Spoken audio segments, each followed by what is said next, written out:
Sir, जिस दिन election हो रहा है बीजेपी बड़ा दिखाई दे रही है, कैसे देखते हैं? सबसे पहले तो भारतीय जनता पार्टी के लोगों को जीत मिली है, उन्हें बधाई, और आशा करता हूं कि जो जनादेश दिल्ली की जनता ने उन्हें दिया है उसकी वो प्रतिपूर्ति करेंगे।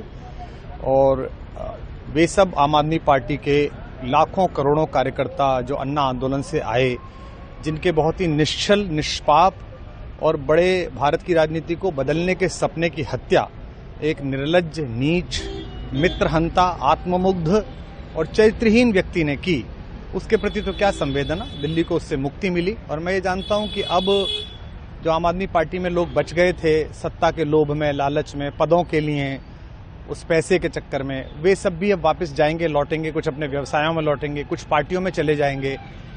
और पतन यहां से प्रारंभ हुआ है उन लोगों का।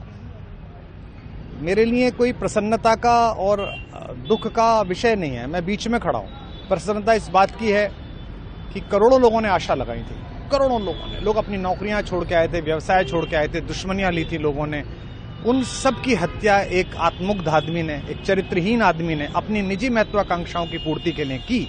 उसको दंड मिला, ईश्वरीय विधान से दंड मिला। प्रसन्नता इस बात की भी है कि न्याय हुआ। आज जब कहना नहीं चाहिए, लेकिन आज टीवी पर जब जंगपुरा का निर्णय आया और सामने दिखाई दिया कि मनीष हार गया, तो सदा तटस्थ रहने वाली और राजनीति से विरत रहने वाली मेरी पत्नी जो है, उसकी आंख में आंसू आ गए, वो रोने लगी। क्योंकि उसी से उसने कहा था कि अभी तो है ताकत, और उसने कहा था भैया ताकत सदा तो नहीं रहती। तो ये अहंकार आशा करता हूं अगले लोग नहीं करेंगे, जो बाकी दल है वो नहीं करेंगे, इससे सबक लेंगे। और दिल्ली के नागरिकों को मैं अच्छे शासन के लिए बधाई देता हूं। अब भारतीय जनता पार्टी अपने नेतृत्व में सरकार बनाकर दिल्ली के जो दुख थे पिछले 10 वर्ष के, उन्हें दूर करे।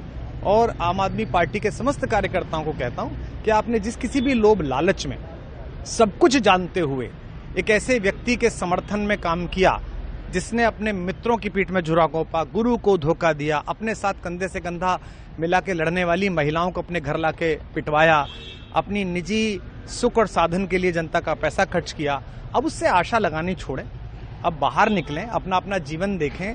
मुझे राघवेंद्र सरकार राम की कृपा मिली, जिनका ये घर है, जिनकी कृपा से मैं यहाँ खड़ा हूँ। मुझ पर कृष्ण कृपा हुई कि मैं इस निर्लज्ज सर्कस से बाहर आ सका। मैं उन सब से भी अच्छे भविष्य की कामना करता हूँ कि वो कोई गंदगी ना फैलाएं कहीं भी, वो लौट जाएं अपने शिविरों में। जिस तरह माधव को, कृष्ण को दूत देखकर भी भरी सभा में अट्टहास करने वाला दुर्योधन जो ये कहता था, सुचिग्रम नैव दास्यामि बिना युद्धे न केशवः, बिना युद्ध के 5 गांव भी नहीं दूंगा, आज वो अपनी सीटों के लिए तरस रहा है। और मुझे पता है कि इस दुर्योधन का अंत भी टूटी हुई जंघा के साथ बड़ा ही दारुण होगा, और भारतीय राजनीति एक कलंकित अध्याय के रूप में इस बौने दुर्योधन को और इसके दरबार के तमाम शकुनियों को याद करेगी।